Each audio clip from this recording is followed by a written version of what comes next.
Hi everybody, it is June 21, 2024.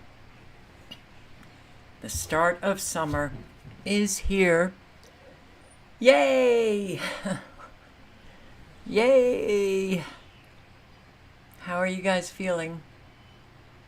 Anybody feeling oh so exhausted? Even my cats lately have been seemingly dead tired, not doing what they normally would do, just sleeping, sleeping, sleeping. So hello, Analog Synth Player and Donna Davidson and Sandra. Hi, and thanks for asking, Sandra. Today was an okay day. It was an okay day. So, in terms of this intense intestinal stuff that's going on, because, several left comments underneath the video when I was asking. Others left comments in the chat. And I'm not the only one here experiencing it, so yeah. What are we breathing? What are we eating? What are we drinking? Hi, Wonder Why, Rage Against the Machine, Del Griff, and, tonight I think we're going to have a lot of buffering because, look,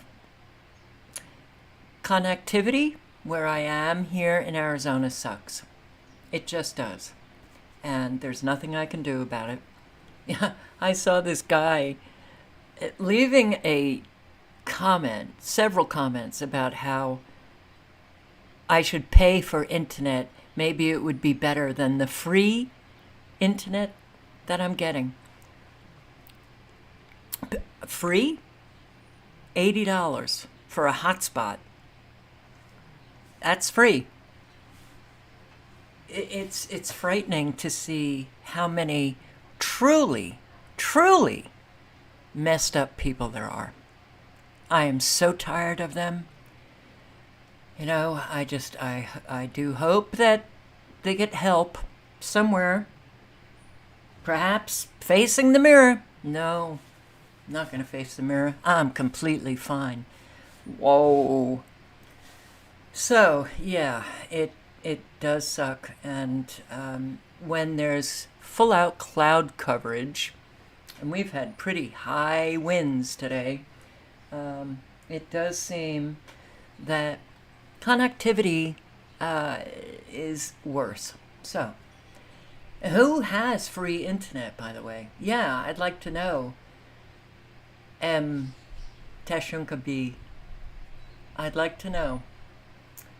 Kim Blanchard, New Edge Designs, Sheep, Dog Patriot, and Dude, WTF, and Barb in Ohio, Cecilia Amarati, Karen Foster, hello, Oracle 11, Julie, Seek and Ye Shall Find, Christy Hazelwood, hello, hello, hello, T. Lamb, Super Painting 62, Justin Wynn, Exhausted is spot on. Yeah, it's bad.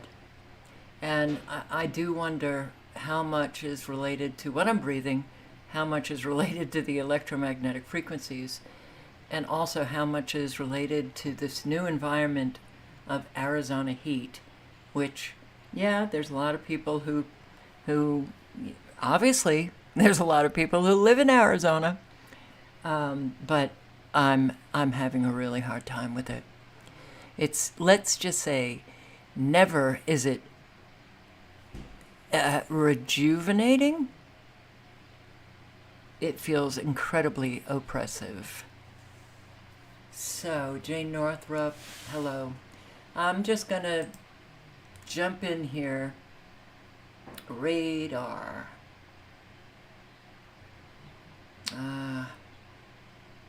So it looks like we got Massachusetts and Connecticut getting quite a lot of rain. How you doing?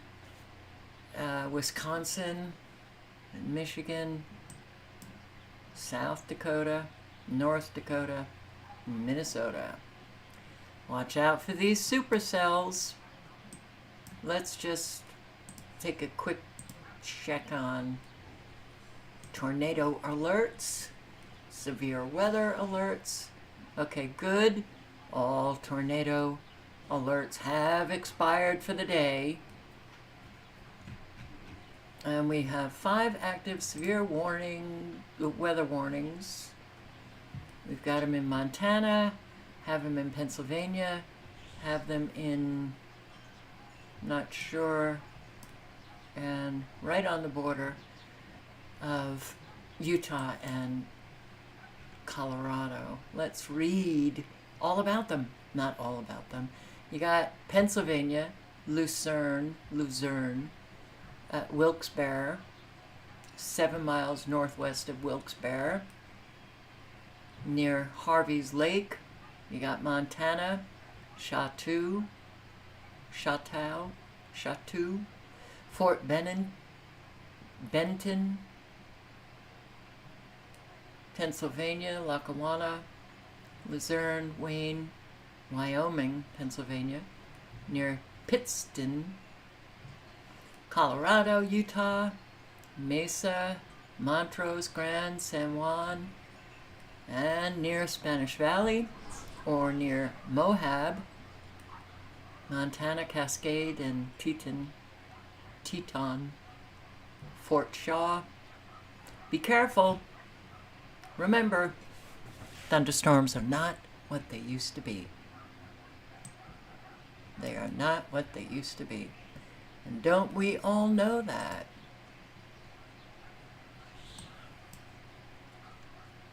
Look at the frequencies hitting these storms up here in Montana. Oh boy.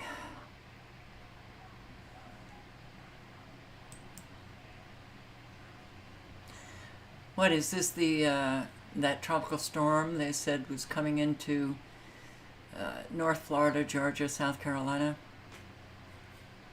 Well, it weakened quite a bit. And I guess so did Tropical Storm Alberto, not from Mexico, but for a lot of what they were fear-mongering about. Well, I can't say it's fear-mongering because we do not know what is coming our way whenever they are reporting on weather. I mean, a lot of people don't even get warnings. Don't get warnings for wildfires, don't get warnings for tornadoes. And then we have the mainstream media reporters, 35 million Americans in for severe weather, in lethal severe weather, fatal, be careful, and then hardly anything happens. So, yeah, this is a time that you can't count on anyone telling you but yourself by taking a look at radar and these sites, which I'll put the link in again. It's when you see the manifestation of these supercells, that's what you have to really be careful of. Alright, so that's tornado alert and severe weather alert. Severe weather today, severe thunderstorms comes with tornadic activity, hail the size of baseballs, straight line winds, high winds, flash flooding, yeah. And that's our regular weather today.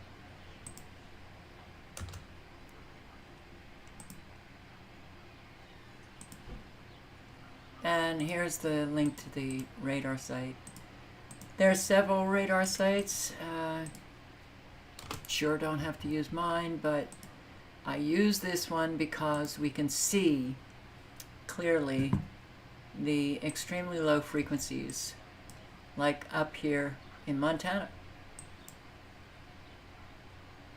going right into Canada, hitting this supercell weather front.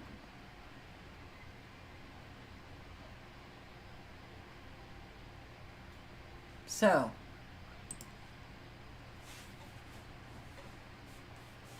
Michael, I still don't understand that. PSA check for all messages in the chat filter, and especially when checking links or anything else. I see that you leave that comment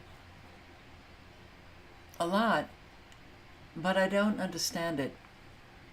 Could you,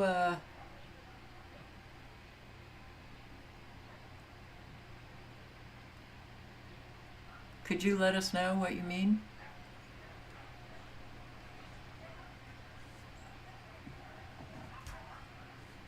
Okay, so meteorologist. TV weather gets political. TV weather gets political. Oh, these brave meteorologists who dare to report on climate change. They're so brave. Look, doesn't he look like a brave, lying sack of shit? Weather is no longer that neutral territory it once was. Climate change is now squarely a part of the American culture wars, and heat waves and flash floods have become fodder for partisan squabbling. No, it's not partisan squabbling. It's called lies versus truth squabbling. An award-winning TV weatherman, Iowa, in 2021 to take the job of chief meteorologist at KCCI, the CBS affiliate in Des Moines. His new bosses were explicit. They wanted him to talk about climate change. But many of Cloninger's conservative viewers felt differently as he began making the connection between extreme weather and human-caused global warming on the air. He began getting hate mail and even a death threat. Wow, I am tired, so I apologize for my reading that I've done so far, but what might be coming up. Cloninger began to feel unsafe and eventually moved back to Massachusetts, where I guess he felt more safe than in Iowa. Really? What happened to Cloninger is an extreme case, but the episode reveals just how difficult it can be for meteorologists to talk about climate change. Oh, I feel so badly for them. It's hyper-partisan politics. In 2010, the National Science Foundation and George Mason University started a program called Climate Matters. The goal of the effort was to bring data-driven climate news to local audiences, and the appetite for such material has been tremendous. I think more and more are beginning to realize of this building it's the Trenton Channel Power Plant in Detroit. It was a demolition, so it's not another power plant going down. It was a controlled demolition. The Trenton Power Plant. 7 News Detroit reporter Brittany Toulis is live in Grosse Ile this morning, just across from where that former power plant was located. Brittany? Yeah, Allie, Alicia, I'm just going to step out of the way because we're told it's going to happen at 6 o'clock, but we were also told we were going to get a 10-minute warning horn that we have not gotten yet. But you can see the building right now. Those two on the left are expected to come down at any time right now. Like I said, we were told just minutes ago that the 6 a.m. implosion is still scheduled for 6, but we have not heard any warning horns yet. But you can see crews misting the building right now. The DTE has said they have misters like that on hand to help mitigate dust clouds that could appear from this implosion. And you can also see, I'm going to ask our photographer, Michael Crotchy, to just zoom in a little. This is the mist to control all of the dust, but wait until you see the explosion. And yes, Seek and ye shall find, that's exactly what I just said. That, yeah, there's top chats and live chats. I did it several times. So, yeah, I think that's what he means. I don't know. on those holes in the side of the building. You can see them in between those 5 window slits. Those holes are where they put the explosives that are going to take these buildings down, and DTE expects these buildings to go down in less than a minute. And police boats are also here keeping this portion of the Detroit River closed to boaters. We had someone parked right out front for a little while, and police boats have come and escorted them away. And if you're driving in the area, you'll notice roads are closed as well. There are road closures for the next 2 hours to both cars and pedestrians on Grosse Ile Jefferson Avenue. And I believe I just heard, yep, they're giving us the 1-minute warning. So we're less than 60 seconds away from. Drone footage captures destruction from South Fork Fire in New Mexico. And yeah, look at this. Wow. Not sure where the fire came from, but it sure did an awful lot of destruction on these vehicles and structures. Where did it come from? Didn't come from this side, didn't come from that side. Doesn't look like it was going on further straight ahead. What happened here?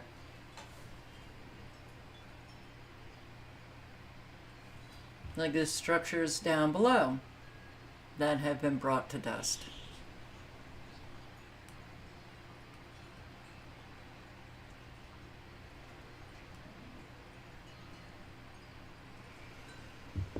The entire, everything's gone. Everything's gone. Everything's gone.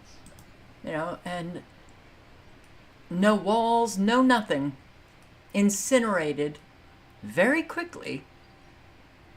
This was a massive structure.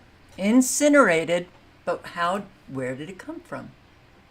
I guess it just leapt over all of these trees, leapt over all of these trees, I guess, the road, everything, and just literally incinerated to dust this entire complex of buildings. Oh, and look. 1, 2, 3, 4. Surrounded by trees that have... It's just... these wildfires, they're not wild. They're so selective. It's frightening.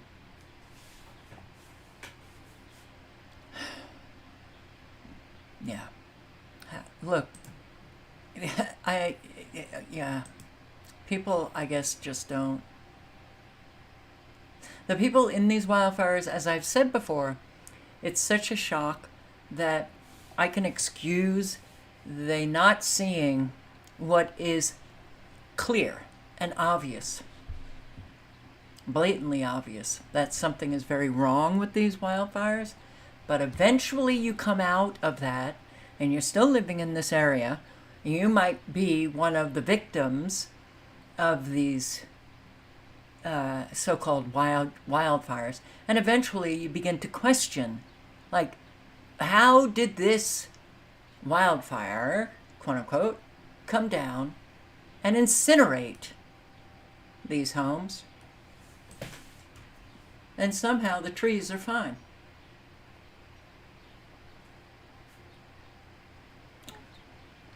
Okay.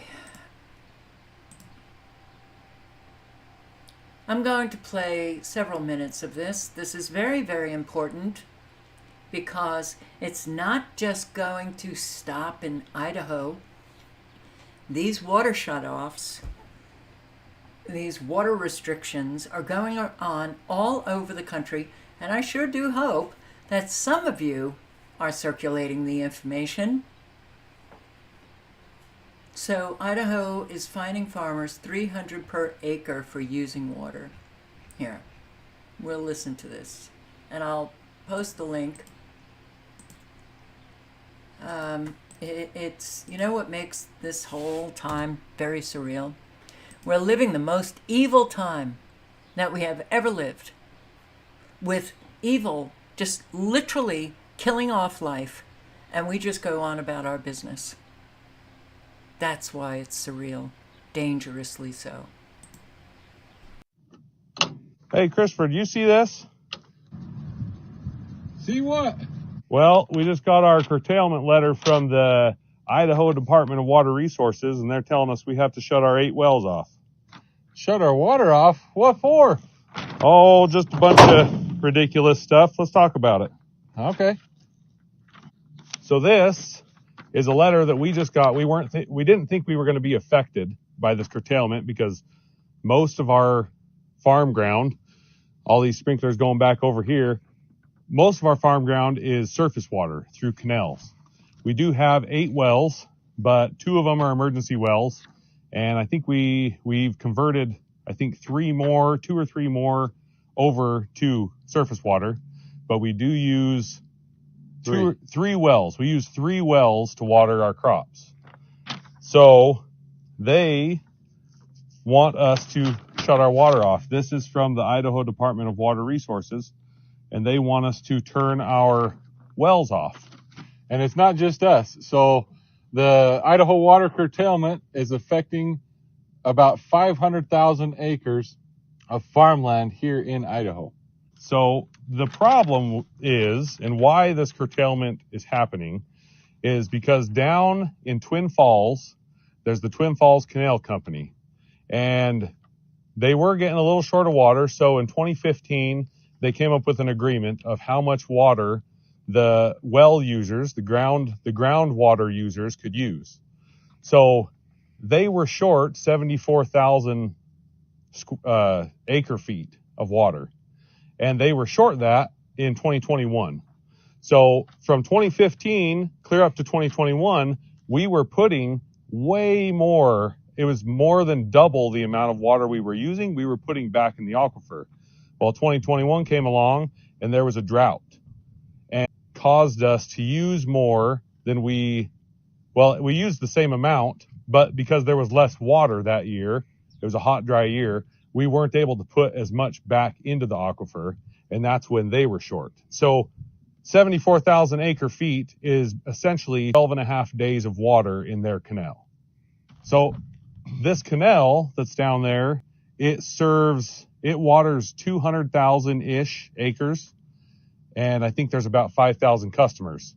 Well, because they were short 12 and a half days of water, they want to shut off 500,000 acres of water and 6,400 customers' wells. That's kind of crazy. Yeah.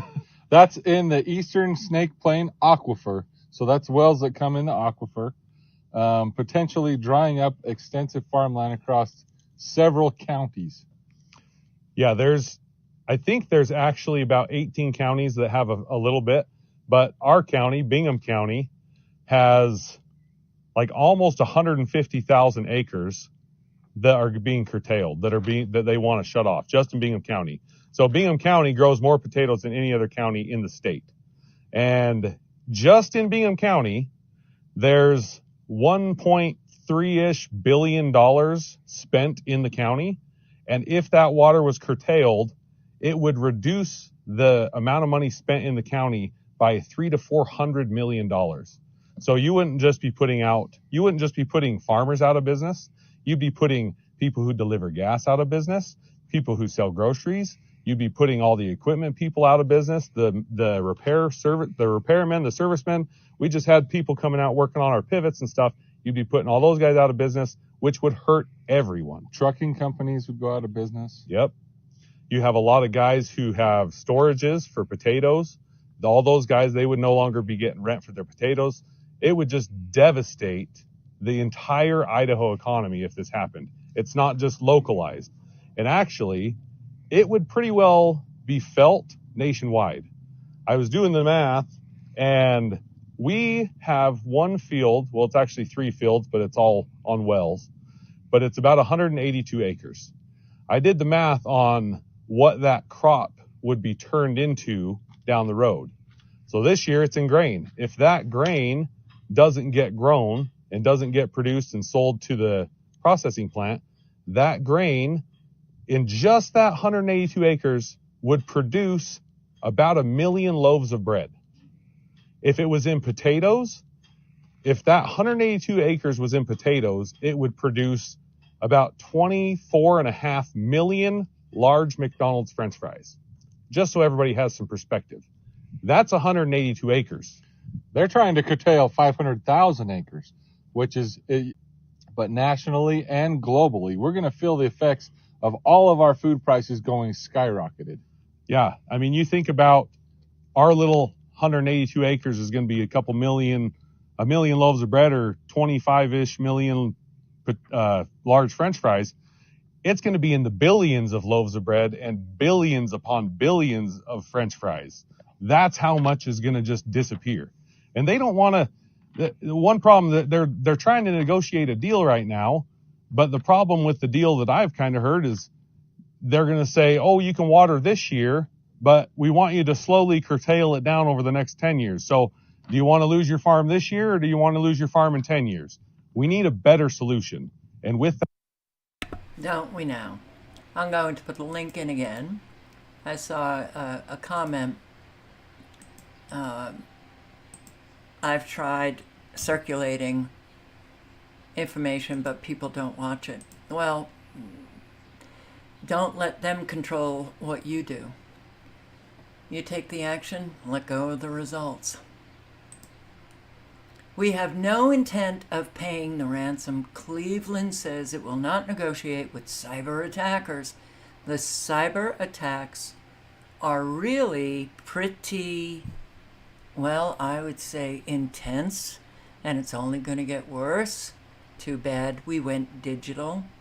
Cyber attack that shut down City Hall. Only on 5, the chief communications officer says the city has, quote, no intent of paying the ransom demanded hackers. News 5 investigator Sarah Buttison broke the developments. And she's live now in the newsroom with how the city, Sarah, is trying to fight back here. That's right, Katie and Damon. City officials told me they are not negotiating with the cyber attackers and will not respond to their demands. All of this as residents continue to cope with being unable to access services.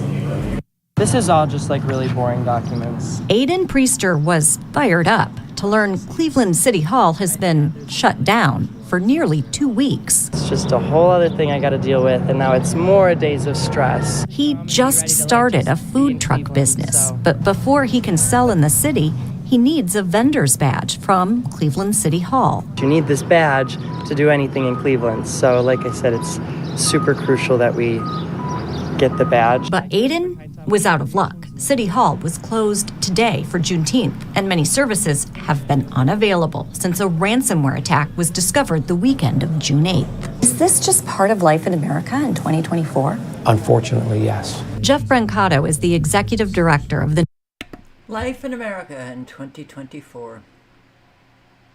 Shut down City Hall, cyber attackers, and it stops business for a lot of people. Life in America in 2024. Once they have control of your transactions, they can dictate what food you can and cannot buy. They can dictate everything. They can take control of every aspect of your life. Once again, Catherine Austin Fitts.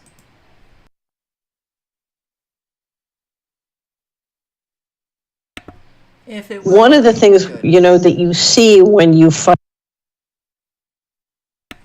great, you know, at this level, trying to protect freedom, is they can't get financial control unless they can control the food supply. Because people can always start their own currencies as long as they can grow food and they have animal protein. And so if you look at the push for financial control and CBDCs or things like CBDCs, it's the same push. They're pushing to control the food supply. And there's an absolute, if you look at sort of the operations they do and the lies they tell to get that central control, a lot of it is to, you know, excuse and justify the things they're doing to get control of the food supply. So you and I discussed pharma food. Yes. Which we published before, Dutch Farmers and Fishermen.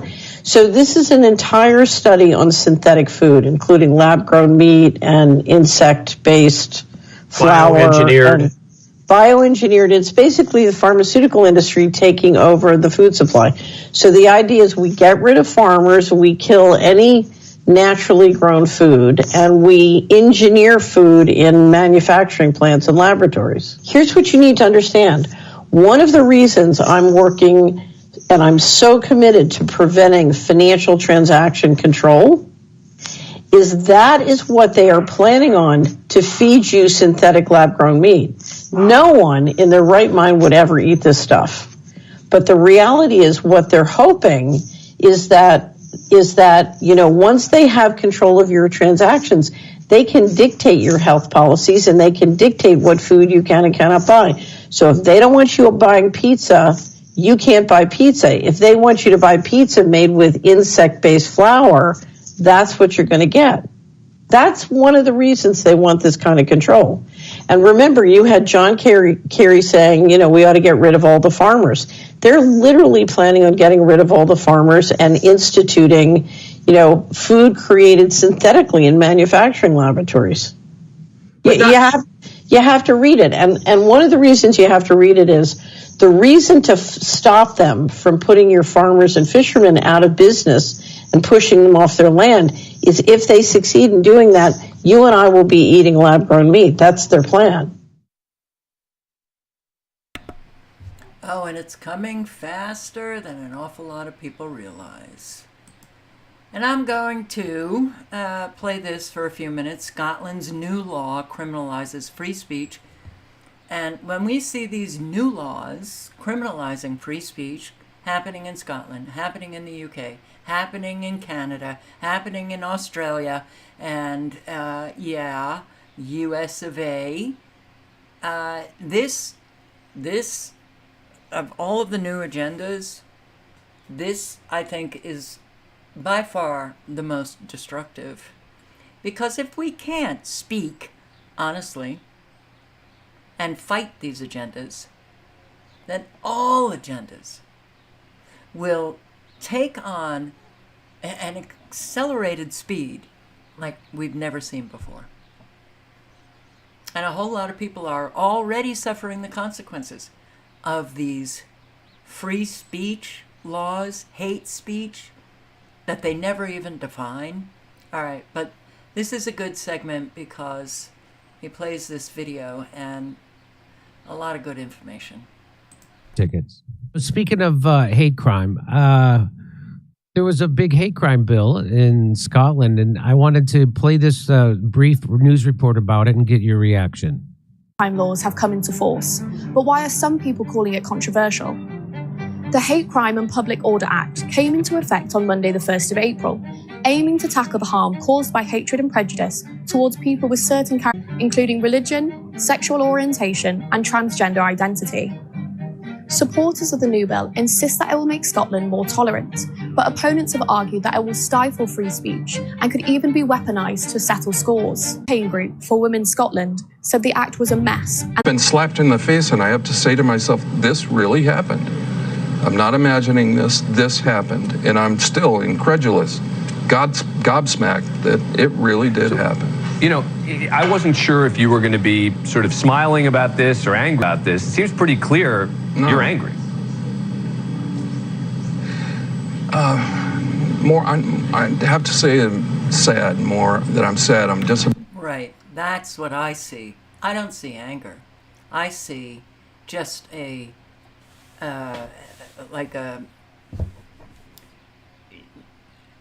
almost like he's depleted of energy, like he can't believe that there are adults who behave like this, and there are.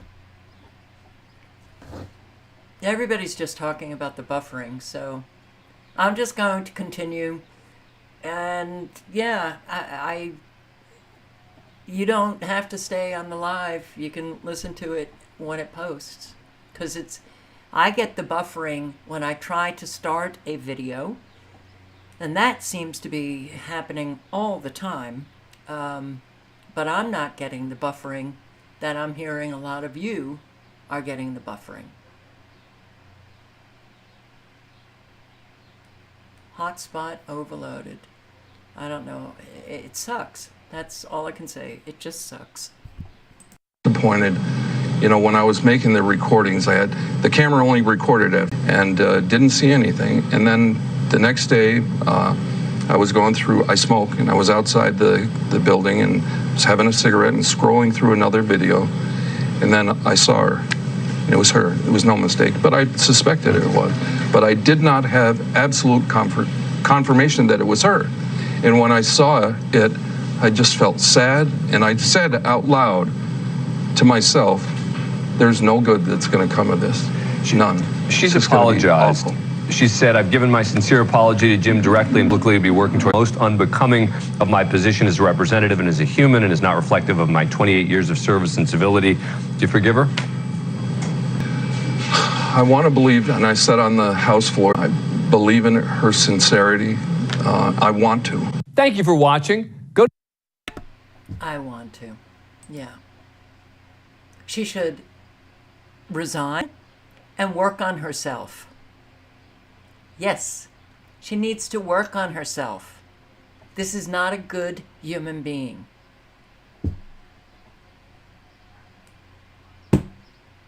Oh, man. So, police looking for man accused of kidnapping and sexually abusing woman waiting at Phoenix bus station.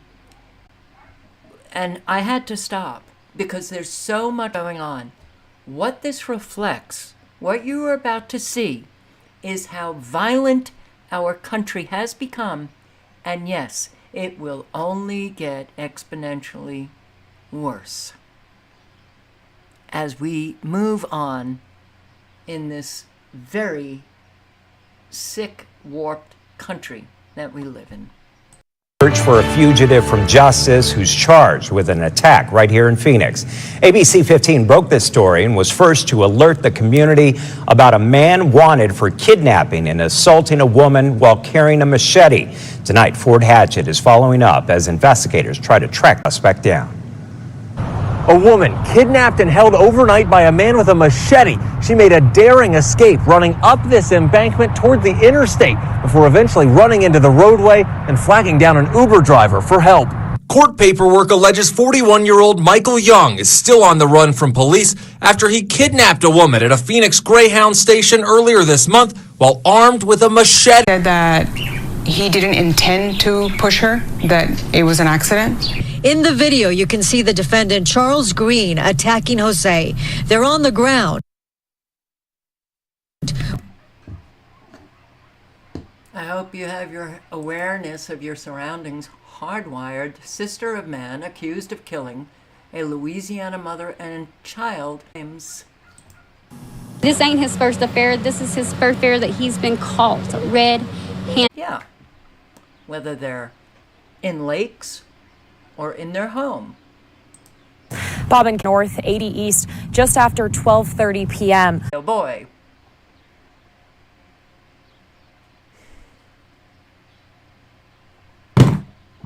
It's really hard. All right. Anyone interested in... So bizarre, so dangerous. This happened at a home down the block here on Northwest 6. All right. This is the only thing left that I have. That's it. So, to have to deal with this is really hard. It's very hard. No, the Windows has nothing to do with it. So, I mean, the internet really is pretty bad here when it's okay.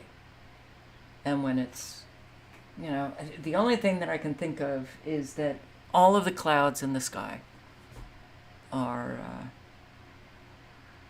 causing this. I don't know. I want to cry. I am so fed up with my life.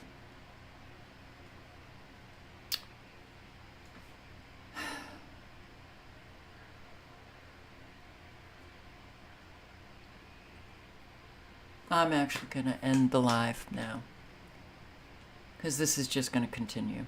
So, live honestly, speak honestly. And thank you for showing up. I hope to see you tomorrow night. Good night and good luck.